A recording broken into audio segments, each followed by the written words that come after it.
디모데후서 4장입니다. 8절까지 보겠습니다.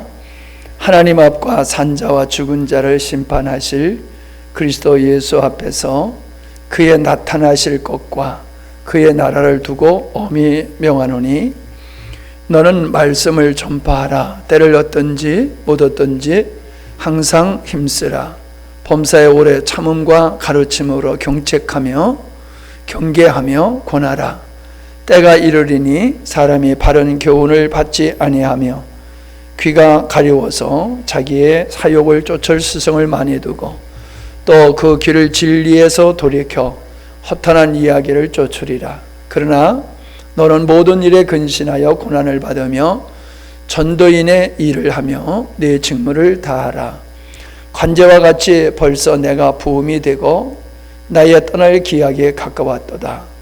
내가 선한 싸움을 싸우고 나의 달려갈 길을 마치고 믿음을 지켰으니 이제 후로는 나를 위하여 의의 면류관이 예비되었으므로 주 곧 의로우신 재판장이 그날에 내게 주실 것이니 내게만 아니라 주의 나타나심을 사모하는 모든 자에게니라. 아멘. 지난 지혜로운 자가 되자는 말씀을 전한 마지막에 나눴던 말씀이 에베소서 5장 15절로 16절입니다. 그런즉 너희가 어떻게 행할 것을 자세히 주의하여 지혜 없는 자같이 말고 오직 지혜 있는 자같이 하여 세월을 아끼라. 때가 악하니라. 그러므로 어리석은 자가 되지 말고 오직 주의 뜻이 무엇인가 이해하라. 술 취하지 말라. 이는 방탕한 것이니 오직 성령의 충만함을 받으라 라는 말씀이었습니다. 오늘 바울이 하시는 이 말씀을 보면은 예수 그리스도의 오실 재림을 놓고서 엄히 내가 너희들에게 명한다 그렇게 말씀하고 있습니다. 예수님을 가리켜서 세례 요한은 타작마당에서 추수하는 추수꾼으로 예수님을 이렇게 말씀을 하셨습니다. 그러니까 그분은 이 땅에 성육신하여 오셨을 때에는 우리의 구원자로 오시지만은 재림 때에는 타작마당에서 알곡과 쭉저기를 가르는 그 농부와 같은 심판자로 이 땅에 우리 주님이 오신다라고 하는 것이지요.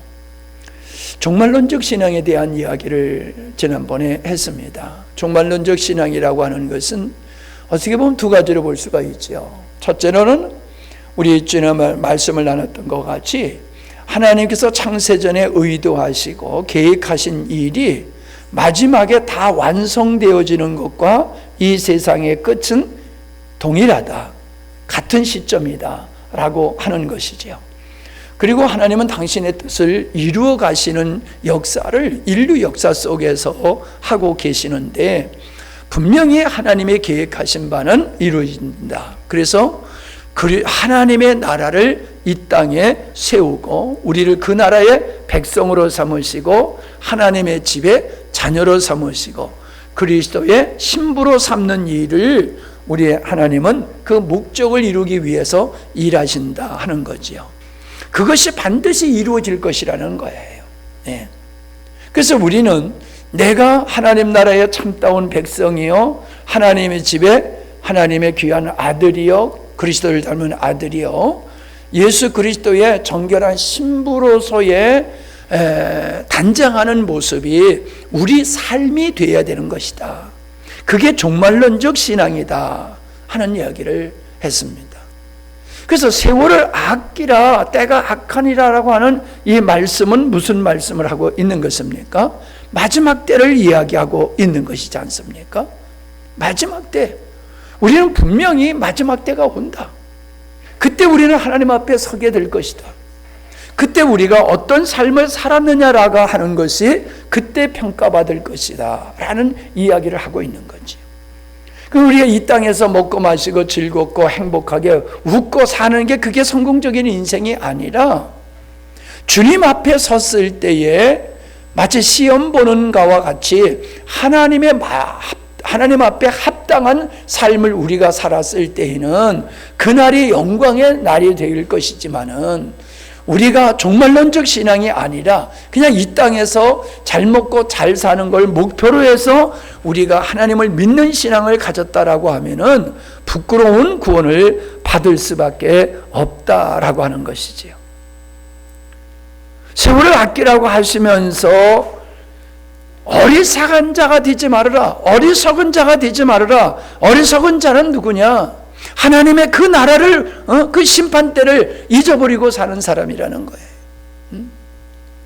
우리가 바다에 가가지고 고기 잡다가 익사되는 사람이 있잖아요. 물이 빠져가지고 거기에 가가지고 뭐 조개도 잡고 뭐 이것저것 잡는데 너무 재미있다 보니까 물이 들어오는데도 불구하고 그거 모르고 고기 잡다가 빠져 죽는 사람이 있잖아요. 수로같이 이렇게 들어와가지고 이렇게 갇혀가지고 죽는 사람. 그 시간 되면 빨리 들어와야 된다는 말이에요. 그와 같다는 것이지요. 우리가 이 땅에서 한평생 사는 게 아니라는 거예요. 정해진 시간을 산다는 거예요. 정해진 시간. 그 정해진 시간에서 우리가 마땅히 해야 할 일은 하나님의 뜻을 따라서 사는 것이 지혜로운 삶이다 라고 말씀을 하고 있는 것입니다. 하나님의 뜻과 상관없이 살아가는 것은 어리석은 삶이다, 그렇게 말씀을 하시면서 오늘 디모데에게 하시는 이 말씀을 보면은 내가 분명히 있을 예수님의 재림, 예수님의 재림, 하나님의 나라, 심판, 이 분명히 있을 것이다. 피할 수가 없는 것이다. 그때 부끄러운 자가 되지 말아야 된다. 그날을 바라보면서 오늘을 사는 것이 하나님의 뜻 가운데서 사는 삶이다 라는 말씀을 하고 있는 것이지 않습니까? 자, 이 말세에 대한 얘기를 하면서 이 4절에 보면은 때가 이르리니 라고 말씀하고 있잖아요. 때가 이르리니, 무슨 때가 이른다는 거예요? 주님 오실 때가 반드시 온다. 주님 오실 때가 반드시 온다. 그때 사람들이 바른 교훈을 받지 아니하며 그랬어요. 바른 교훈을 받지 아니하며. 예. 그래 뭐라 했어요? 귀가 가려워서 자기의 사욕을 쫓을 스승들을 많이 둔다. 그러니까 하나님이 내게 주시는 말씀에 관심을 갖는 게 아니라 내가 듣고 싶은 말씀만 듣는다는 거지요. 쉬운 성경에서는 이렇게 기록되어 있어요. 예? 사람들은 진리를 듣는 대신에 진리를 3절이죠. 다시요. 말세의 때가 이르면 사람들은 올바른 교훈을 받아들이지 않고 자신들의 세상 욕망에 따라 자신들의 비유에 맞는 말만 하는 교사들에게로 모여들 것이다. 여러분, 이 말씀을 들으면서, 이 말씀을 보면서 오늘 한국 교회의, 아니 이 세계의 교회의 모습을 한번 생각해 보세요. 유럽 교회가 쇠퇴하는 유럽 교회는 볼 필요도 없고, 미국이나 한국이나 이 오순절 계통에 부응하는 교회들을 바라볼 때에 거기에 복음이 있습니까? 거기에 복음은 저는 없다고 생각해요.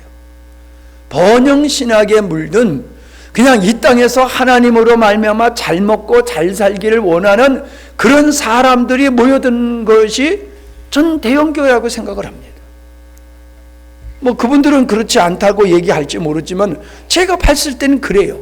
왜요? 그들이 추구하는 것이 하나님의 뜻을 쫓아서 발버둥치는 영적인 믿음의 모습이 보이지 않고, 그들이 힘쓰고 애쓰는 것은 어리석게도 하나님의 뜻과 상관없는 땅의 것을 얻기 위해서 그렇게 부르짖고 있잖아요. 예.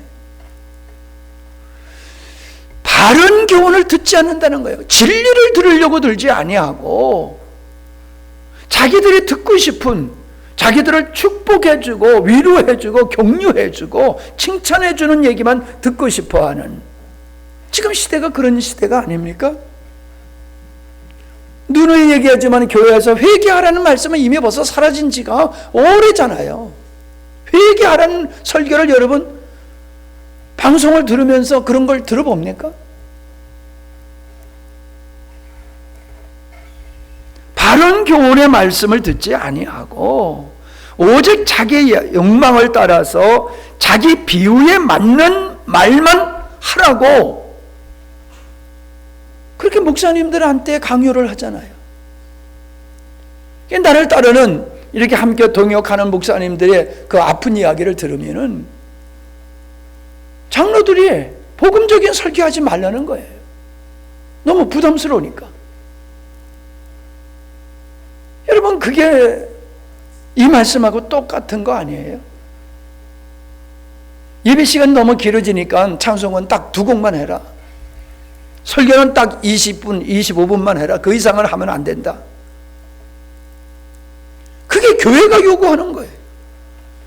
장로가 그렇게 요구하면 정신 똑바로 차린 성도들이 있다고 하면 장로는 그건 틀린 겁니다. 그건 복음적이지 않습니다라고 말하는 사람이 나와야 되잖아요. 없어요. 동의해서 가만히 있는지 아니면 무서워서 가만히 있는지 모르지만은 교회에서 말도 안 되는 어떤 주장을 하는 사람이 있으면 그게 아닌 것을 분별하는 성도들이 그걸 바로잡아야 된단 말이에요. 그걸 바로잡아야 된단 말이에요. 2절에 뭐라고 그랬습니까? 오래 참음과 가르침으로 경책하며 경계하며 권하라. 이 말씀이 뭐예요? 바르게 복음을 사수하고 진리를 지켜라. 이 얘기잖아요. 교회가 교회다운 것은 복음이 있어야 되는 거고요. 주님의 머리가 되어야 되는 거고 진리가 선포되어야 되는데 그 한 영혼을 그렇게 세워야 할 것도 되지만은 교회 자체가 그런 토양 위에 서야 된다는 거예요. 근데 마지막에는 그게 무너진다는 거죠. 사람들은 오직 자기가 좋아하는 것만 사욕을 쫓아서 신앙생활을 하면서 나는 신앙생활 잘하고 있다라고 얘기하고 그걸 목회자들한테 강요하고 있다는 거예요. 아주 좀 나쁜 표현을 하면요, 참 더러워서 목회 못하겠다라고 할 정도로 지금 교회가 지금 그렇게 무너져가고 있다는 사실입니다.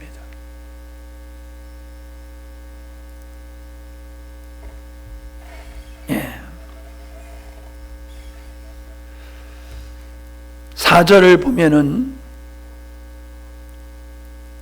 그 귀를 진리에서 돌이켜 허탄한 이야기를 쫓느니라. 쉬운 성경으로 보면은 그래서 사람들은 진리를 듣는 대신에 꾸며낸 각종 허황된 이야기에 귀를 기울일 것입니다. 언제? 마지막 때가 되면. 나는 지금 그거를 너무 뼈저리게 느끼고 있습니다. 복음 얘기를 하면 사람들이 외면을 해요.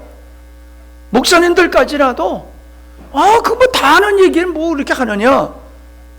교회에서 좀 열심히 있다고 하는 사람들 치고 정말로 복음을 사모하는 사람 많지 않아요. 나 복음 알고 있다는 거예요. 근데 삶은 복음적인 삶이 아니잖아요. 많은 사람들은 자기의 귀를 즐겁게 하는 허탄한 이야기를 쫓아가지 진리를 쫓아가는 사람이 말세에는 점점 줄어든다라고 바울은 분명히 말씀하고 있는데 지금 시대가 그 시대라는 거예요. 여러분 눈에 그게 보여야 됩니다. 그래서 우리가 이 마지막 시대의 영적 위기를 우리가 감지를 할 때에 우리는 잠드는 신앙이 아니라 깨어있는 신앙이 될 수가 있는 거예요. 우리가 일기를 보고 우리가 살고 해가 지는 걸 보고 살고 절기를 따라 살듯이 지금 이 시대가 얼마만큼 복음이 쇠퇴해져 가고 있느냐라고 하는 현실을 우리가 제대로 보지 못하면은 우리도 그냥 그거에 묻어가고 있다는 얘기예요. 묻어가고 있다. 우리가 이러한 시대적인 상황을 보면서 우리가 애통하는 마음이 있을 때 깨어있는 신앙이 되어지고 우리가 바른 삶을 살아갈 수가 있는 거예요. 다시 얘기되면 신앙은 고백으로 하는 게 아닙니다. 나는 이걸 믿습니다. 나 이걸 지지합니다. 그게 신앙이 아니에요. 내 삶이 복음으로 사는 삶이 그게 있어야지 되는 거예요. 그거 없으면은 그건 신앙이 아니에요. 많은 사람들이 지금 그런 상태에서 자기는 구원을 받았다라고 확신하고 있어요. 5절에서 뭐라고 합니까? 5절. 그러나 사람들이 이처럼 진리를 사모하지 아니하고 사욕을 쫓는 스승을 쫓아가고 허탄한 이야기에 매혹되어서 그걸 쫓아가지만은 그러나 너는 모든 일에 근신하여 고난을 받으며 전도인의 일을 하며 네 직무를 다하라. 사람들이 어떻게 가든지 복음을 알고 그리스도를 알고 생명으로 사는 사람들은 그런 세상의 풍조에 휘말리지를 않는다는 거예요. 세상의 풍조만 아니라 교회의 풍조, 이 교회의 풍조도 복음적이지 않은 세속화되어지는 이런 풍조에 휩쓸리지 않는다는 거죠. 근신하라 라고 얘기를 하고 있어요. 이 말은 이 쉬운 성경에서는 정신을 바짝 차리라 이런 말로 번역을 했어요. 정신을 바짝 차리라는 거예요. 여러분 지금 대한민국은 정신을 바짝 차려야 될 시기에 있잖아요.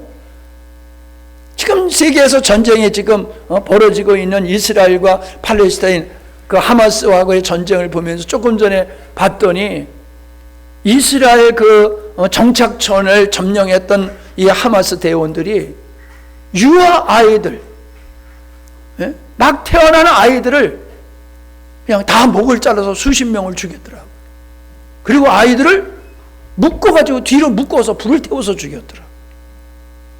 아니 그 아이들이 무슨 죄가 있습니까?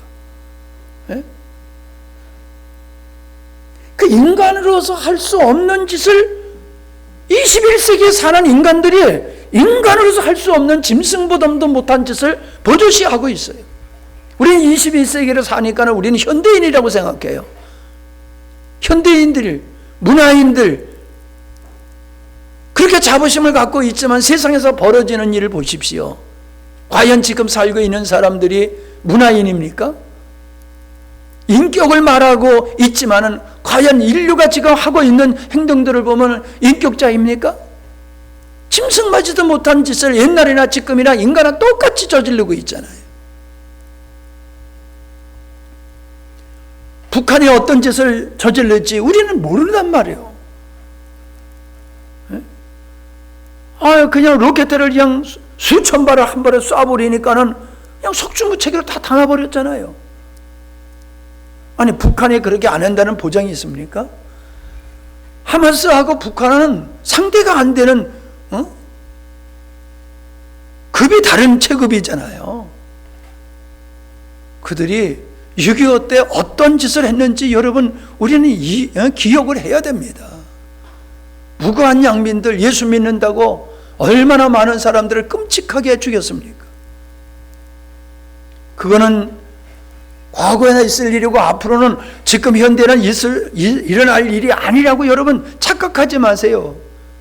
정신을 바짝 차리라고 그랬습니다. 우리는 영적으로나 이 사회적으로나 우리는 정신 차려야 돼요.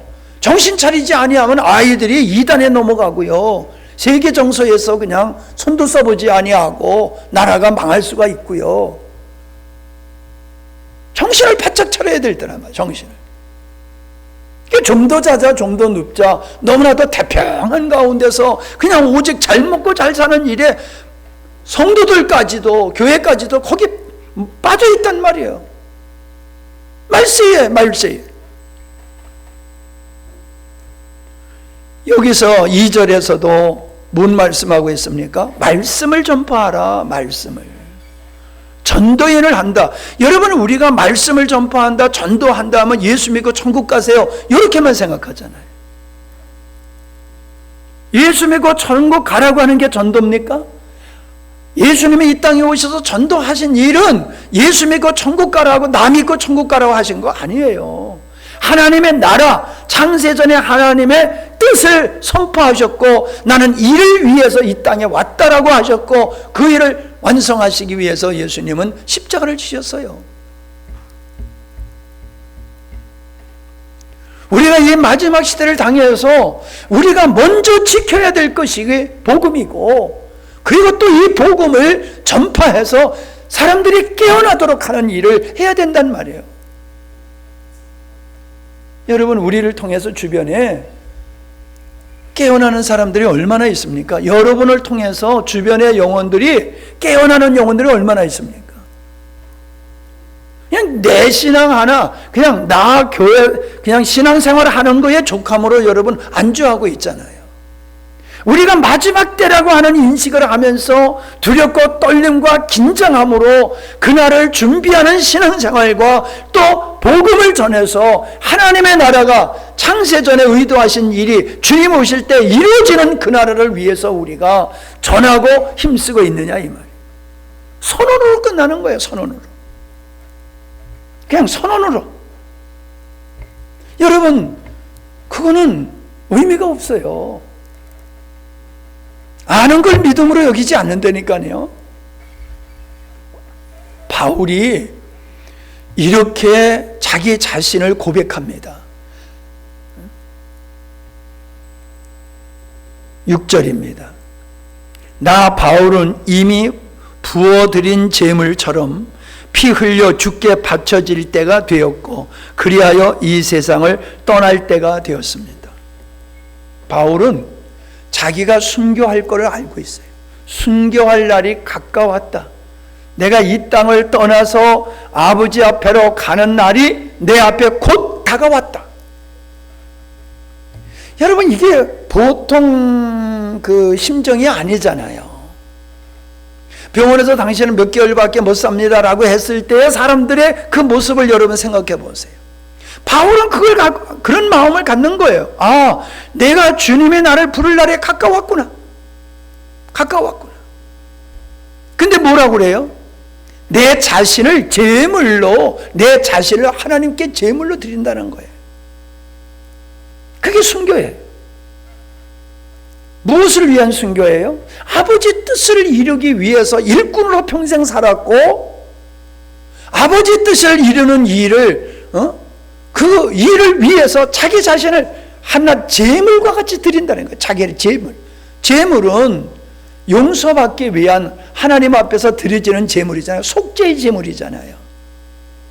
그러니까 나도 예수님과 같이 내 자신이 속죄의 제물이 되어서 나로 말미암아 많은 영혼들이 구원받고 하나님의 뜻이 이루어지는 그런 삶을 자기가 자기에게 결단하는 거예요. 결단하는 거예요.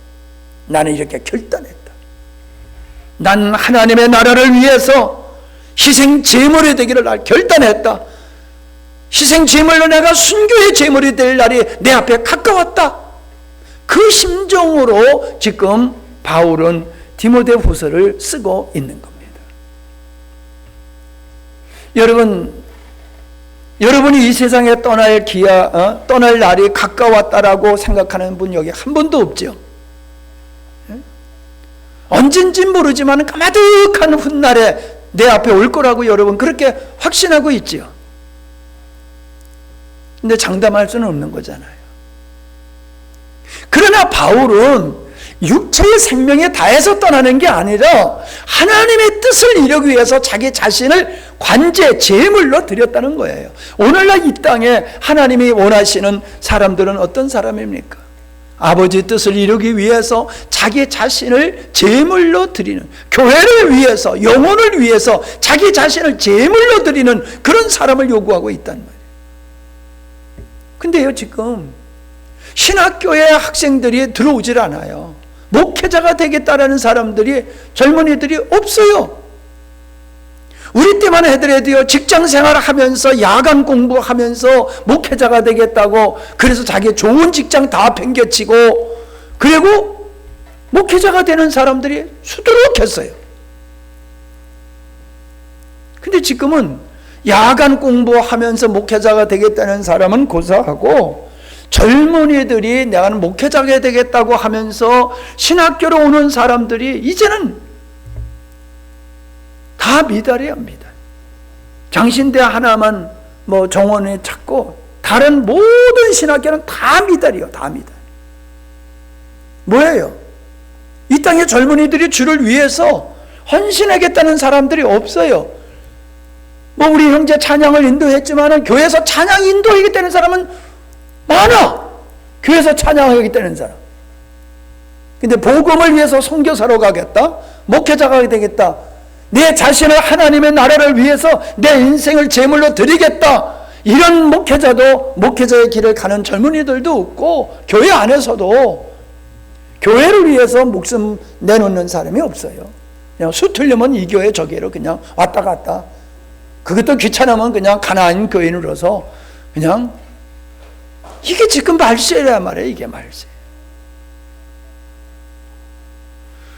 바울은 스스로 예수님과 같이 아버지 뜻을 위해서 자기 자신을 드림으로 그 떠나는 날을 정했다는 거예요. 생명에 다해서 떠나는 게 아니라 제물로 드림으로 이 세상을 떠날 날이 가까웠다고 그 자신이 자신에게 다짐하고 있고 선포하고 있음을 보게 됩니다. 그러므로 7절의 말씀에 보면은 바울이 자기가 살아온 삶에 대해서 고백을 하고 있는 거예요. 내가 선한 싸움을 싸우면서 살아왔다. 나는 평생 싸움을 하면서 살아왔다. 나는 나의 갈 길을 조금도 흐트러지지 아니하고 정한 길을 내가 마치고 내가 믿음을 지켰다. 자기의 삶을 그렇게 고백하는 거예요. 마치 예수님께서 선한 싸움 싸우고 달려갈 길을 다 마치고 믿음을 지키고 십자가를 지신 후에 다 이루었도다라고 하면서 십자가를 지심과 같이 바울도 나는 나에게 주어진 이 싸움을, 나는 거룩한 싸움을 평생 싸워왔고, 성도가 가야 할 길, 사도로서 내가 가야 할 길, 이 길을 한 번도 멈추지 아니하고 나는 한 길로 다녀왔다. 나는 믿음을 지켰다. 이렇게 고백하고 있음을 보게 됩니다. 우리는 한 사람이 세상을 떠나서 천국에 가면은 그저 그 사람에 대해서 좋게 얘기하고 이별의 아쉬움으로 그냥 넘어갑니다. 그러나 우리는 냉정하게 그 죽음을 우리는 한번 살펴봐야 됩니다. 과연 이분이 살아생전 어떤 인생을 살아오셨나? 지금 이분이 주님 앞에 섰을 텐데 주님 앞에서 어떤 모습으로 서 있을까? 그리고 나는 분명히 나도 이 날이 올 터인데 그날에 내가 아버지 앞에 서서 부끄러운 모습으로 서지 아니하고 자랑스러운 모습으로, 영광의 모습으로 주님 앞에 설 삶을 내가 살고 있는가? 여러분, 하나님을 이용해서 잘 먹고 잘 살겠다는 사람이 뭐 하나님 앞에 가서 칭찬받을 게 뭐가 있겠습니까? 구원받으면 다행이지요. 구원받으면 다행이지. 출애굽기 12장 42절에 보면은 이스라엘 백성들을 가리켜서 여호와의 군대다 그랬습니다. 여호와의 군대다. 군대라고 하는 것은, 싸움이라고 하는 것은 전투를 의미하지 않습니까? 죽느냐 사느냐라고 하는 거예요. 우리가 믿음의 생활이라는 것은 그렇게 그냥 쉽게 그냥 대충 해서 되는 게 아니라는 거예요. 죽느냐 사느냐, 우리는 그런 관점에서 성도들이 내 정체성을 인식하고 살아가야지, 그저 좋은 게 좋은 거다 하면서 그저 모든 사람과 좋게 그렇게 지나가면 화평하니까 칭찬받고 인정받는 거 있을까요? 사람 앞에는 인정받을지 모르지만은 하나님 앞에는 인정받을 수가 없는 거지요. 에베소서의 말씀에 보면 전신갑주를 입으라고 그랬어요. 전투를 이기기 위해서는 전신갑주를 입어야 된다는 거예요. 계시록에서는 뭘 얘기하고 있습니까? 이기는 자, 7교를 향해서 말씀하시면서 이기는 자가 되라고 말하고 있어요. 우리는 성도로서 믿음의 생활을 지키기 위해서는 불이익을 많이 당해요. 여러분, 세상의 풍조를 따라가지 않는 게 영적 싸움이에요. 자기에게 주어진 사명을 끝까지 지켜내가기 위해서 힘쓰는 거, 그게 싸움이에요. 나를 더럽히지 아니하고 오직 정결한 신부로서 나를 단정해 나가는, 이것이 성도의 싸움이다, 이 말입니다. 육체와의 옛사람과의 싸움도 싸움이에요. 세상의 풍조를 거절하는 것 싸움이에요. 부정한 일과 결탁하지 않는 것 싸우는 일이에요.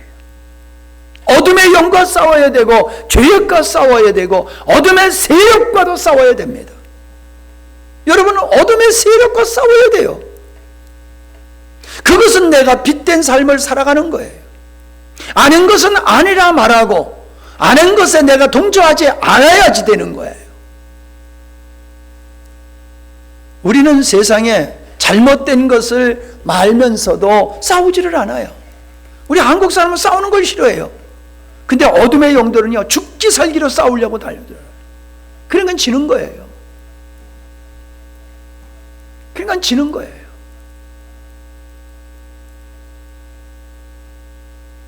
여러분, 지금 이 세상이 어떻게 돌아가는 것이 여러분 눈에 안 보입니까?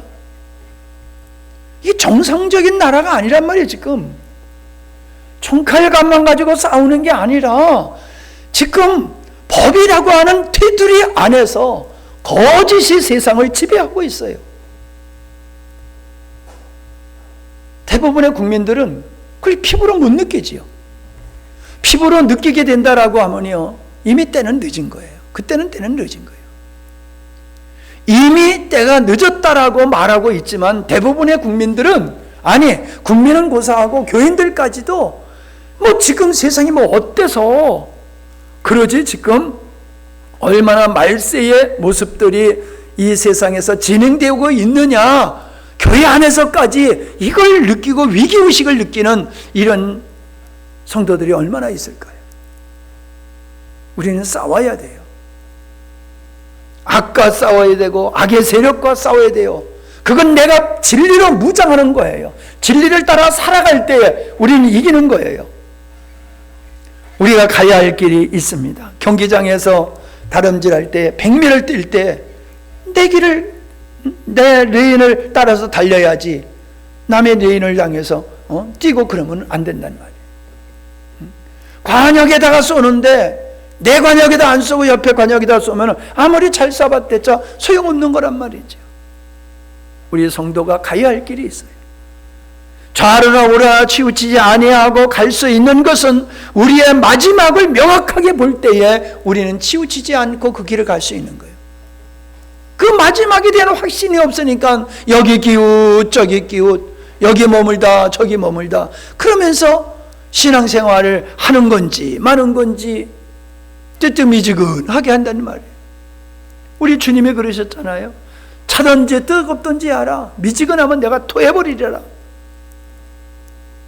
열심히 있는 믿음의 생활을 도리어 광신자라고 하면서 세상에 한 발, 주님께 한 발 하면서 세상도 놓기 싫고 천국도 가고 싶고 뭐 이러한 그리스도인이 얼마나 많아요. 우리의 달려갈 길. 빌라델피아 교회는 칭찬받는 교회였지요. 그 칭찬받는 교회에게 두 번 말씀하신 게 뭐냐면 믿음을 지켰다, 말씀을 지켰다는 거예요. 말씀을 지켰다. 두 번을 그래요. 말씀을 지켰다. 여러분, 말씀을 지켰다는 게 뭡니까? 하나님 말씀대로 살았다는 거지요. 하나님 말씀대로 살았다는 것이죠. 그것은 하나님의 자녀로 살았다는 얘기고 사명자로 살았다는 얘기가 됩니다. 세례 요한은 30년을 광야에서 석청과 메뚜기를 먹으면서 가죽 옷을 입고 정말로 자연인으로서 살았어요. 그리고 고작 그가 예수님을 가리켜서 하나님의 어린 양이로다라고 외치고 그는 진리를 전파하는 대가로 목베어서 죽임을 당했잖아요. 우리가 오래 사는 게 중요한 게 아니라 사명을 감당하는 삶을 살았느냐가 중요하다는 거예요. 오래 살려고 하지 말고 나에게 주어진 인생에 나에게 주어진 사명을 감당했느냐, 그게 나의 갈 길을 다 마치고라는 거예요. 그냥 예수 믿으면서도 그냥 오래만 살려고 들어. 오래만. 예? 뭐 이렇게 오래 살려고 그래요? 이거 목사님 살 만큼 사셨으니 그런 말씀하시지, 우리는 살아갈 날이 아직도 세고 셌는데 죽을 마음 없습니다. 잠깐이라니까. 잠깐. 그 다음에 무슨 얘기를 하고 있습니까? 믿음을 지켰다. 빌라델비아를 가리켜서 뭐라고 말씀하냐면 내 이름을 배반치 아니하였도다 라고 얘기를 하고 있어요. 내 이름을 배반치 않는다. 예수를 믿는 것이 뭐냐? 예수 이름을 믿는 거다. 말씀을 들었잖아요. 예수 이름을 배반하지 않는 것은 주님을 향한 신앙 고백, 666 표받지 아니하고 굶어 죽는다 할지라도 세상과 타협하지 않는 흰옷 입은 자의 삶, 그걸 우리에게 말씀해주고 있는 거예요. 목숨보다도 귀한 게 믿음이라고 하는 걸 우리에게 보여주고 있는 것이에요. 목숨보다도 귀한 게 믿음이라는 거예요. 믿음을 잃어버리면은 영생을 잃어버리는 거야. 주님을 잃어버리는 거예요. 그러니 믿음의 가치가 얼마나 큽니까? 믿음으로 하나님의 자녀가 되고 주님의 영광의 자리에 이르게 되는지만은 믿음을 빼앗겨 버리면 안 된단 말이에요. 그래서 뭐라고 말씀하고 있느냐 하면 내 면류관을 빼앗지 않도록 하라. 빌라델비아 교회를 향해서 그렇게 말씀하고 있어요. 내 면류관을 빼앗기지 않도록 하라. 면류관은 상금이란 말이에요. 우리가 이 땅에서 복음적인 삶을 산 그 대가가 성경에서는 의의 멸관이다 라고 표현하고 있단 말이죠. 대가가 있다는 거예요. 눈물을 씻기고 위로하시는 우리 주님의 그 대가가 있다는 거지. 그것은 끝까지 우리의 직무를 다하고 사명을 다한 자가 받을 수 있는 것이다 라고 말씀을 하고 있는 겁니다. 면류관을 빼앗기지 않도록. 여러분, 우리에게 주어진 사명이 육신적으로는 고달플 수 있고 힘들 수 있어요. 장로의 직분을, 권사의 직분을, 집사의 직분을 나름대로 하나님께서 교회에게 주신 그 직분을 감당하는 데 있어서는 수고가 따라야 되고 인내가 필요할 수가 있어요. 고난이 동반되기 때문에. 그러나 말씀하고 있어요. 그걸 끝까지 부여잡아라. 그건 놓치지 말아라. 네가 그거 놓으면 면류관을 빼앗기는 거야. 그 면류관을 빼앗기지 않도록 끝까지 내 직무를 다하라. 5절에서 그렇게 말씀하고 있잖아요. 네 직무를 다하라. 그게 면류관을 빼앗기지 않는 것이란 말이에요. 그래서 8절에 말씀해 보면은 이후로는 나를 위하여 의의 면류관이 예배되었다. 근데 나만 받는 게 아니라 그날을 사모하는 자들이 받게 될 것이다. 종말론적 신앙을 가지고 산 사람들이 그런 삶을 살게 될 것이며 직무를 다하는 삶을 살게 될 것이며 하나님 앞에 영광의 면류관을 받게 될 거다라고 말씀하고 있습니다. 10절을 보시면요, 바울과 함께 하다가 떠나간 사람들이 있어요. 대만은 이 세상을 사랑하여 나를 버리고 데살로니가로 가버렸고, 글스게는 갈라디아로 가버렸고, 디도는 달마디아로 가버렸어. 누가만 남아있네. 처음에는 함께 출발했지만은 이 돌짝밭과 같은 이 영혼들은 세상으로 다시 돌아갔다는 거예요. 다시 돌아갔다는 거예요. 성령으로 시작하였다가 육체로 맞췄다는 거지요. 다 돌아갔어. 누가만 남았네. 예수님이 뭐예요? 사람들이 다 떠나가니까는 너희들도 가려느냐라고 말씀하셨잖아요. 주님을 바라보고 신앙생활하는 게 아니라 환경 때문에 어떤 이권 때문에 어떤 유의, 세상 것 때문에 예수 믿었던 사람은요, 때가 되면 다 떠나요. 오리가 때가 되면은 어미닭을 떠나가듯이 다 떠나가요. 나는 그래서요, 떠나가는 사람에 대해서 두려워하지 않기로 했어요. 왜? 떠나가는 사람은 유다와 같은 사람이에요. 그가 떠나갈 수밖에 없는 사람이야. 왜? 하나님의 사람이 안 됐기 때문에. 하나님의 사람은 어떤 경우에도 떠나질 않아요. 쭉정이를 퀴즈를 해보세요. 쭉정이는 날아가지만 알곡은 들어와요. 똑같은 환경인데. 그리스도 안에서 구원받은 하나님의 자녀라고 하면은 어떤 어려움이 있어도 주님을 떠나지 않습니다. 어떤 고난을 당하고 억울한 일을 당하고 힘든 일을 당해도 안 떠나요. 직분을 안 버려요. 내가 할 일 안 놔요. 이건 주님이 나에게 주신 일이야. 떠나가. 힘들면 안 해. 힘들면 이 교회만 교회인가? 떠나가. 떠나간 사람이 있잖아요. 누가만 남았다. 누가 되실 겁니까? 아직 감이 안 잡혀요? 누가 되실 겁니까? 저요라고 손 들을 줄 알았더니 손을 안 드네, 다들 그냥. 예? 히브리서에 그랬잖아요. 은혜를 맛보고도. 예? 히브리서 한번 보세요. 히브리서 6장 4절. 한 번 비침을 얻고 하늘의 은사를 맛보고 성령에 참여한 바 되고 하나님의 선한 말씀과 내세의 능력을 맛보고도 타락한 자들이 있다. 여러분, 내가 지금 은혜 생활을 한다고 여러분 은혜 생활을 종교적인 생활로 해서는 안 돼요. 생명에 의해서 하는 사람은 주께 붙들린 자야. 내가 주님을 붙드는 게 아니라 주님이 나를 붙드는 거야. 붙들린 자는 안 떠나요. 내가 주님을 붙들렸던 사람은 내 만족이 되면 떠나가고, 내가 원하는 게 없어도 떠나가고, 힘들어도 떠나가고, 떠나갈 이유야 많지요. 그러나 하나님의 사람은 떠나가지 않습니다. 누가가 되시기 바랍니다. 내가 살아오면서도요, 내 곁을 떠나간 사람이 얼마나 많은지 몰라요. 내 품으로 점점 들어오는 사람이 있는가 하면은 내 품에서 떠나간 사람이 있어요. 가만히 보니까는 그 사람은 내 사람이 아니었어. 자기 이익을 따라서 나를 따라왔던 거지. 그 사람은 하나님의 사람이 아니었어. 그러니까 이단에 빠져가는 거야. 그래서 난 떠나가는 사람에 대해서 마음 아파하지 않아요. 저 사람은 원래 하나님의 사람이 아니었구나. 난 그렇게 생각해. 그래야지 내가 살아. 마음 아파하면 내가 못 살아. 이단에 빠진 사람들 얼마나 많습니까? 목사들도 얼마나 많습니까? 이단에 빠지는 사람들. 우리는 마지막에 알곡의 신앙을 갖는 성도들이 되기를 바랍니다.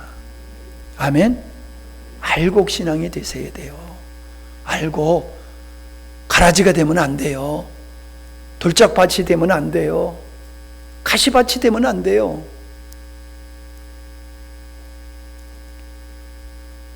마지막을 바라보면서 이 바울이 자기 자신을 제물로 드리는 그런 심정으로 평생을 살았듯이 우리도 그런 마음을 가지고 살 때에 세상에서 흔들리지 아니하고 정한 길을 걸어가야 될 줄로 믿습니다. 감사합니다. 하나님, 의로우신 재판장이 우리를 기다리고 계심을 바라보면서 오늘의 삶을 지혜롭게 사랑하는 우리 모두가 되게 해 주시옵소서. 떠나가는 자가 있었지만 바울의 곁에 끝까지 붙어있던 사람 누가가 있었습니다. 하나님 앞에서 우리가 그러한 자가 되기를 원합니다. 사람들은 주님을 다 떠났지만 제자들은 끝까지 주님을 따랐고 주님이 가셨던 그 십자가의 길을 갔었습니다. 바울이 자기 자신을 관제로 드리는 그런 삶을 살았듯이 오늘 우리도 이 마지막을 그렇게 직시하며 우리의 자신을 교회를 위하여 하나님을 향하여 관제로 드리는 그런 삶들이 되게 해 주시옵소서. 분별 있게 하시고 깨어 있게 하시옵시고 마지막을 지혜롭게 사랑하는 저희들이 되게 하옵소서. 예수님의 이름으로 기도하옵나이다. 아멘.